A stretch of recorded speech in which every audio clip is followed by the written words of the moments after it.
오늘 하나님 말씀 함께 읽겠습니다. 오후 예배 때 우리 함께 나누실 말씀은 출애굽기 20장 15절 한 구절입니다. 구약성경 113쪽입니다. 우리 다 같이 함께 읽겠습니다. 시작. 도둑질하지 말라. 할렐루야. 오늘은 제 8계명입니다. 이제 10계명도 오늘 하면 두 번이니까 11월 달에 한 셋째 주면 끝날 것 같네요. 그러니까 다음 주는 저희들이 이 10계명에 대해서 강의를 그 내용을 좀 건너뛰고 11월 달로 넘어갈 거니까 아마 그렇게 될 것 같습니다. 자, 오늘은 제 8계명 그대로입니다. 우리 다 같이 한번 제목 다시 한번 읽어볼까요? 제 8계명 시작. 도둑질하지 말라. 제가 지금 오늘 이렇게 말씀을 읽으면서 지난주에 말씀을 읽을 때하고는 좀 사뭇 다르다라는 생각이 들었습니다. 지난주 여러분들 뭐였죠? 우리 7계명이 간음하지 말라는 굉장히 작은 소리를 하시더라고요. 근데 8계명은 그래도 도둑질하지 말라 이렇게 얘기하시니까 그래도 이 부분은 이렇게 물론 그 부분도 다 모든 부분이 다 우리가 연약한 부분들이 많지만 이 도둑질하지 말라 이것도 사실은 우리가 좀 깊이 있게 다뤄봐야 될 문제이기도 합니다. 최근에 여러분들 우리가 그 불거진 소위 대장동 사건이라는 게 있잖아요.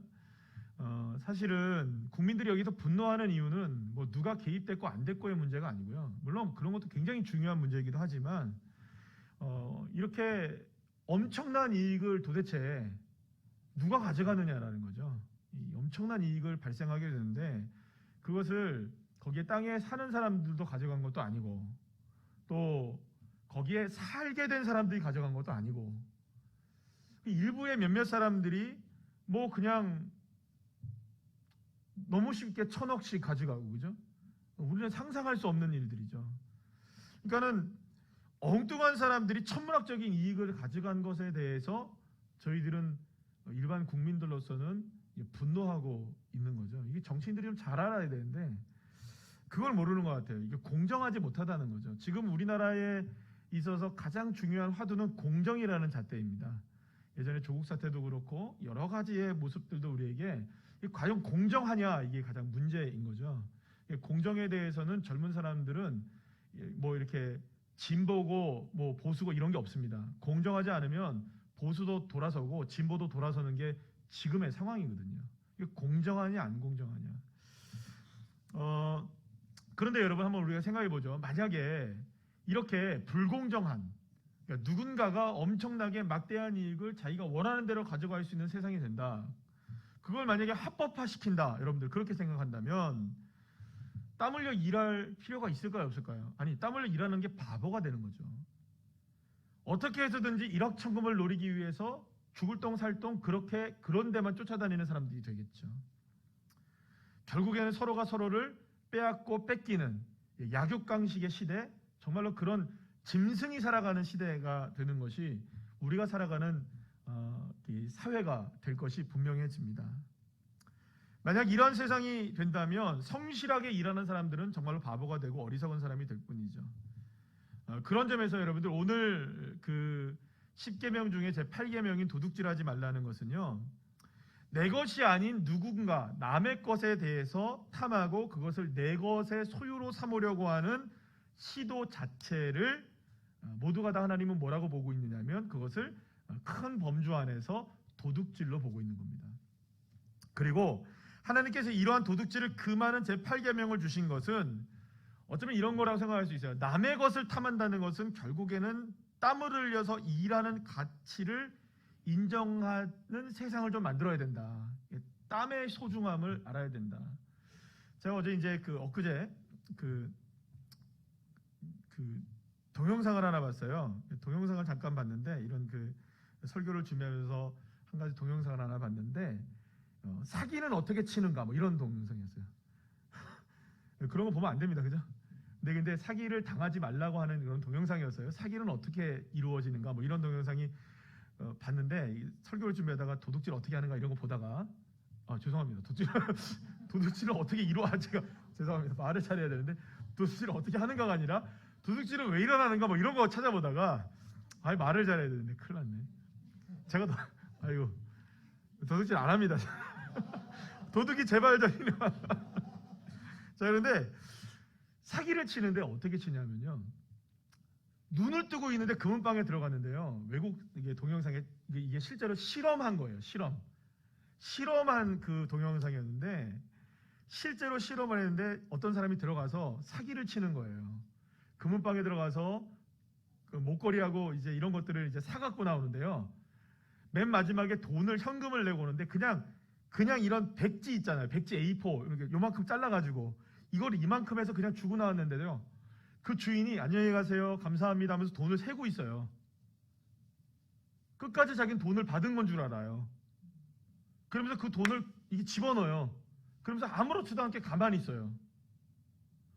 그게 왜 그러나 이렇게 해서 이렇게 분석하는 이런 것들을 해가지고 이렇게 사기를 어떻게 치면 뭐 이런 거였어요. 근데 거기서 얘기하는 게 뭐냐면 사람의 마음을 분산시키고 딴 생각을 하게 하고 지금 이 일에 집중하지 못하게 하고 그러면 다른 사람 거를 뺏을 수 있다는 거예요. 여러분 너무 귀중한 정보인데. 자, 그러니까 땀 흘려 일하는 사람들의 것을 빼앗는 시도, 이게 도둑질이란 말이에요. 사기도 그렇고 모든 것들이 다 그래요. 하나님은 그런 세상이 아니라 정말로 일한 가치를 누리고 땀 흘린 것에 대해서 가치를 알 수 있는 세상, 그런 세상이 좀 만들어졌으면 좋겠다는 마음이 어쩌면 이 8계명에 들어있는 것이 아닌가라는 생각이 듭니다. 사실 이 세상은 큰 것을 훔치는 일에서부터 작은 것을 훔치는 일까지 수많은 도둑질로 사실은 가득 차 있다고 볼 수가 있어요. 마르틴 루터는 이렇게 얘기합니다. 이 세상에 있는 도둑을 모두 교소형에 처한다면 아무도 남지 않을 것이다. 네, 그렇죠. 여러분들 어렸을 적에 지금은 아니더라도 아주 어린 시절에 누군가 이렇게 하나 이렇게 슬쩍 안 해본 사람이 있습니까 없습니까? 다 있어요. 왜 아닌 것처럼 목사님 그러죠. 그때는 여러분들 제가 어떻게 도둑질하는가 이 동영상 안 봤거든요. 그런데 어렸을 때는 그 누구한테 배운 것도 아닌데 이렇게 남의 것들을 이렇게 슬쩍하고 누구 이렇게 하고 저 어머니 동전 지갑에 돈 빼나가고 갔다가 두들겨 맞고 뭐 이런 일들 뭐 비일비재했거든요. 그죠? 굉장히 나쁜 어린아이. 그러니까 우리가 모두가 다 어디서 배웠는지 모르겠는데 어린아이로부터 우리가 모든 사람들은 다 적고 큰 도둑질을 다 하고 살아간다는 것이죠. 그만큼 이 도둑질은 자주 그리고 광범위하게 우리의 주변에서 우리의 삶 속에서 일어나는 것이라는 것이죠. 내 것이 아니더라도 이웃에게 있는 재산을 소중히 여길 줄 알아야 되는데 그것은 사실은요 하나님께서 각 사람에게 허락하신 것들이고요. 그 안에는 결국 그 사람의 수고가 포함되어 있기도 하지만 내가 수고하고 있는 모든 것들도 다 포함되어 있는 것입니다. 여러분 사실 우리가 그렇잖아요. 우리가 세상을 살아가면서 서로가 연결 안 돼 있는 사람들이 어디 있어요. 내가 열심히 일한 것은 나에게만 이익을 주는 것이 아니라 누군가에게도 이익을 줍니다. 그렇죠? 그러니까 결국에는 누군가의 것을 훔친다는 것은 내 이익도 훔쳐간다는 거예요. 물론 내게는 없고 다른 사람에게 있는 것이 분명히 있어요. 반대로 다른 사람에게는 없는데 내게 있는 것도 있죠. 여기서 중요한 것은 나에게나 다른 사람에게나 각자가 가지고 있는 것, 내 것이든 남의 것이든 모두가 다 소중한 것들을 서로가 가지고 있다는 인식이 우리에게 필요하다는 것이죠. 자, 그런데 여기에는 그리스도인들에게 있어서 굉장히 중요한 소유의 개념이 있다는 것을 기억해야 합니다. 여러분, 우리가 한번 여러분들 믿음의 고백으로 한번 고백하시면 좋겠어요. 나의 것은 다 누구로부터 온 겁니까? 믿습니까? 이걸 아는 것이 복된 것입니다. 내게 있는 모든 소유는 다 누구에게서 주어진 것일까요? 하나님께서 내게 주신 은혜입니다. 자, 그러면 내게 주신 것이 하나님의 것이면 옆에 있는 분들 한번 인사해보세요. 안녕하세요. 네. 옆에 있는 분들의 것은 다 누가 주신 걸까요? 그렇죠. 소유에 대한 개념을 분명히 알아야 되는 겁니다. 다시 말해서 나에게 주어진 것이 하나님의 온전한 선물이라면 타인에게 주신 것도 다 누구가 주신 겁니까? 하나님이 주신 거예요. 그런 믿음의 가치가 필요하다는 것이죠. 사실 우리 모두는 이 땅에서 빈손으로 와서 빈손으로 가는 인생입니다. 그 누구도 여기 예외일 수가 없죠. 그래서 이 땅을 살아가면서 우리가 가지게 되고 누리게 되는 모든 것들은 다 하나님이 은혜로 우리에게 주신 겁니다. 건강도 물질도 지혜도 모든 것들도요. 그러니까 여러분 이것들은 다 뭐라고 얘기할 수 있냐면 한번 따라할까요? 하나님의 선물. 이것이 그리스도인의 소유의 개념이고 믿음이고 가치관이죠. 그렇기 때문에 내가 가지고 누리고 있는 것이 하나님의 은혜라면 당연히 다른 사람이 가지고 누리고 있는 것도 다 누가 주신 겁니까? 하나님의 은혜입니다. 여기에서 우리 여러분들 이렇게 생각하시면 안 돼요. 그런데 어떤 사람은 비리를 저질러서 그렇게 하잖아요. 그러니까 그 사람들은 그걸 범한 거죠, 지금. 다른 사람의 것이 하나님에게 주신 것을 빼앗는 거잖아요. 그런 일들이 너무나 많다는 것이죠.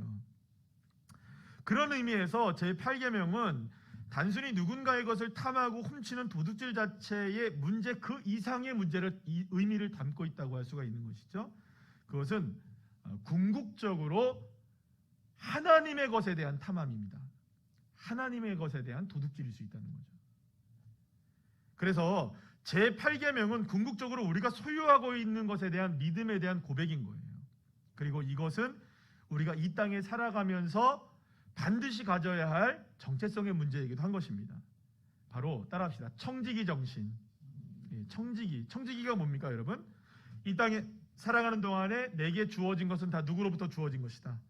그리고 내가 관리하는 것도 누구의 것을 관리하는 것이다. 하나님의 것. 그리고 이 땅에 남겨지는 것도 다 누구의 것이다. 하나님의 것이다. 이게 청지기 정신이거든요. 그리고 주님이 부르시면 우리는 어떻게 해야 됩니까? 다 내려놓고 주님이 부르시는 그날 우리는 가는 겁니다. 그렇기 때문에 이 땅에 사는 동안 하나님께서 나에게 맡겨주신 것을 아름답고 신실하고 그리고 깨끗하고 정직하게 주님의 것을 사용하다가 가야 되는 거죠. 그래야 청지기적인 사명을 온전히 감당할 수 있는 겁니다.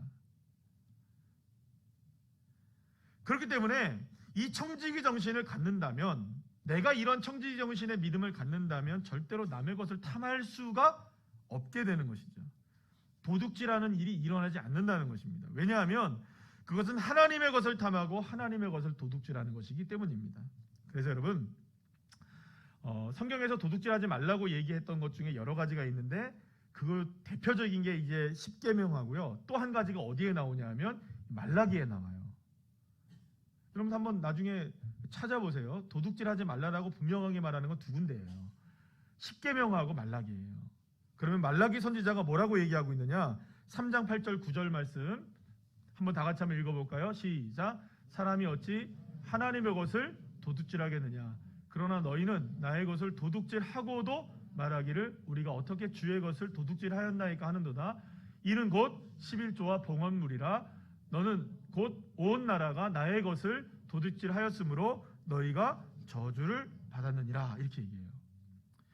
여러분 11조의 개념이 이 10계명을 통하여서 한 몇 번 정도가 나오게 되는데요. 사실은 이 11조의 개념은 다시 말씀드리지만 우리가 가진 소유가 주권이 누구에게 있느냐에 대한 문제예요. 그러니까 11조는 단순하게 10분의 1을 하나님 앞에 내가 헌금한다는 개념은 11조가 아닙니다. 그건 헌금의 개념이에요. 11조의 개념은 뭐냐 하면 하나님께 나의 소유의 모든 주권이 있습니다라는 고백을 할 때 드려지는 것이 10계명이죠. 그래서 단순하게 10분의 1에 대한 개념이 11조가 아니라 사실은 100%가 모든 것이 하나님의 것임을 믿을 때 드릴 수 있는 건 10분의 1이 되는 거예요. 그래서 여기에는 무슨 정신이 있느냐? 방금 말씀드린 청지기 정신이 들어가 있는 거예요. 자, 그런데 하나님은 하나님의 소유를 도둑질한다라는 개념을 무엇과 연결시키고 있냐면 11조의 개념과 연결시키고 계시는 거예요. 물론 여기에는 두 가지 의미가 다 포함되어 있습니다. 하나는 물질입니다. 따라합시다. 물질. 또 하나는 뭔지 아세요? 따라합시다. 믿음. 믿음의 개념이 있는 거예요. 분명히 11조는 물질에 대한 개념이기도 하지만 그 바탕에는 무엇이 깔려 있다는 거예요? 믿음이 깔려 있다는 거죠. 그러니 여러분, 중요한 것은 언제나 물질은 무엇을 따라갑니까? 마음을 따라가게 돼 있거든요. 마음이 따라가는 곳에 물질이 있어요, 여러분. 그러니까 물질이 갔다고 한다면 거기는 마음이 간 겁니다. 물질이 안 갔는데 마음. 그래서 여러분들 제가 지난번에 말씀드린 것처럼 뭐를 이렇게 우리가 강의를 하면 10,000원이라도 내자는 거예요. 10,000원이라도. 그거 왜 내는 줄 아십니까? 그거 저 안 먹습니다, 여러분. 도둑질 안 해요. 근데 왜 그걸 왜 내는 줄 아십니까? 10,000원이라도 내야 뭐가 갔으니까. 마음이 가는 거예요. 물질을 내니까. 저 10,000원 어디다 쓰는 거 아닌가 혹시? 요번에 우리 저기 루키 포맨 10,000원 그거 어디다 쓰는 거 아닌가? 마음이 가는 거예요, 마음이. 그러니까 물질이 갔다는 건 마음이 간다는 의미예요. 그러니까 마음이 가니 물질이 가는 거죠. 결국 여러분 11조는 하나님을 향한 주권과 내가 하나님의 청지기임을 믿을 때에만 가능한 것이라고 볼 수가 있어요. 그래서 하나님은 그 이후에 말라기서에서 다시 계속해서 이렇게 얘기하는데 3장 10절 말씀에 이렇게 말씀을 합니다. 다 같이 읽어볼까요? 시작. 만군의 여호와가 이르노라 너희의 온전한 11조를 창고에 들여 나의 집에 양식이 있게 하고 그것으로 나를 시험하여 내가 하늘 문을 열고 너희에게 복을 쌓을 곳이 없도록 붙지 아니하나 보라. 아멘. 여러분 이 말씀 역시 두 가지로 봐야 합니다. 첫째는 하나님의 주권을 인정하는 자들에게 하나님이 축복하신다는 겁니다. 할렐루야. 두 번째는요. 그 축복이 무엇으로 일어나느냐? 물질로 일어난다는 거죠. 그래서 하나님은 뭐라고 얘기하시냐? 따라합시다. 시험해보라.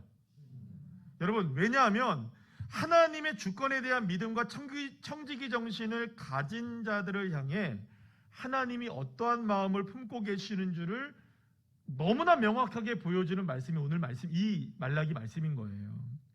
그래서 하나님은 시험까지 해보라고 말씀하시는 거예요. 왜냐하면 이렇게 해서 하나님은 하나님의 주권을 인정하는 자에게 어떻게 하나님의 주권을 드러내게 해주는가? 네가 나를 인정하면 나도 너를 인정하겠다는 겁니다. 네가 나를 하나님으로 본다면 나도 너의 하나님이 되겠다. 너의 소유가 모두가 다 하나님의 것이라고 말한다면, 고백한다면, 그래서 11조를 하나님 앞에 드릴 수 있다면 그렇게 되면 내가 가지고 있는 모든 것들로 너를 축복하겠다. 여러분 너무 이문 남는 일 아니에요? 놀라운 일이 아니겠어요, 여러분? 그래서 여러분들한테 정말로 권해드리는 것 중에 하나는 이게 11조도 여러분들에게 있어서는 훈련이 되셔야 합니다. 훈련이 되셔야 돼요. 이건 물질에 관한 문제가 아니에요. 헌금을 강요하거나 이런 문제가 아니에요. 이게 여러분들 요즘에 이 유튜브나 인터넷이 이렇게 이렇게 해가지고요, 이 11조를 아직까지도 율법적 개념으로 구약 시대 때의 개념으로 보느냐 막 이런 쓸데없는 소리 하는 사람들이 굉장히 많아요. 또 거기에 또 이렇게 귀 기울이는 사람들이 있어요. 그럼 마음이 어디로 간 겁니까 그거는? 드리는 쪽으로 간 걸까요? 안 드리는 쪽으로 간 걸까요? 그러니까 안 드리는 쪽의 사람들은 그쪽의 이야기를 들을 수밖에 없는 거예요. 이거는 무슨 여러분 다시 한 번 말씀드리면 돈의 개념 이런 거를 얘기하는 게 아니에요. 그러니까 여러분을 시험하셔요. 정말 한번 시험해 보세요. 그리고 하나님 앞에 한번 해보십시오. 그리고 이건 훈련이 되셔야 해요.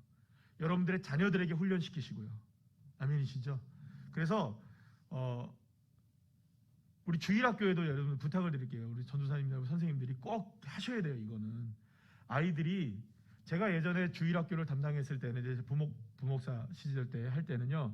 명절 때가 되면 아이들에게 이야기합니다. 꼬마 아이들한테 다 이야기를 해요. 그래서 명절 전주에 야 니들 꼭 엄마 아빠 앞에 무릎을 꿇고 간절하게 이야기하렴.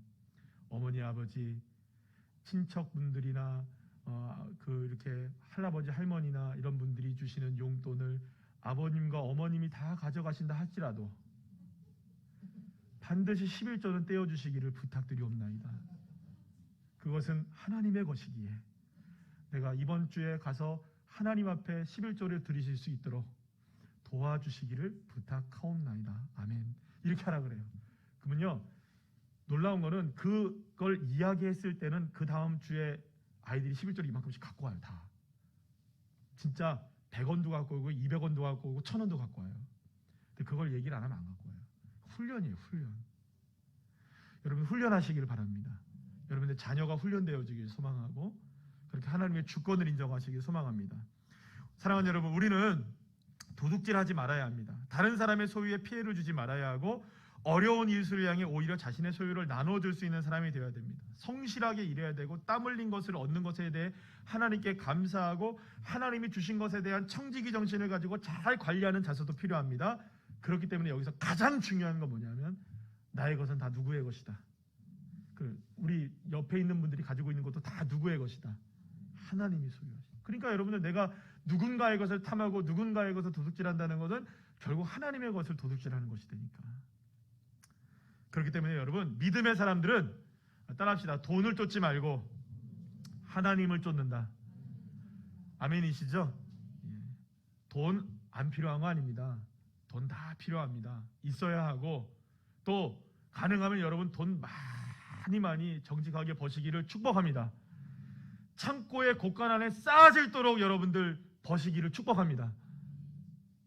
그리고 하나님을 위하여 사용하십시오. 여러분, 돈이 일만하게 뿌리가 된다는 것을 여러분들 기억하시고, 돈을 쫓는 것이 아니라 주님을 쫓는 사람들. 그래서 여러분들, 우리는 늘 깨어 기도해야 합니다. 여러분, 그래서요, 돈을 여러분들 많이 버셔야 되는데, 돈을 많이 버실 때마다 하나님 앞에 기도하세요. 하나님, 돈을 많이 벌어서 내가 주님 앞에 늘 깨어 기도하는 사람 되게 해주십시오. 돈을 많이 벌 때마다 하나님 깨어 기도하게 해주십시오. 이 돈이 악의 뿌리가 되지 않고 하나님의 나라를 이루는 데 쓰임받을 수 있도록. 할렐루야. 이렇게 기도해야죠. 돈과 물질의 노예가 되지 않고 그렇게 살아갈 수 있기를 바라는 마음에 주님은 저와 여러분들 모두에게 8계명을 허락해 주신 겁니다. 하나님께서 우리에게 원하시는 이 8계명의 뜻을 저와 여러분의 삶을 통하여서 이루어 갈 수 있는 놀라운 은혜가 있게 되기를 축복합니다.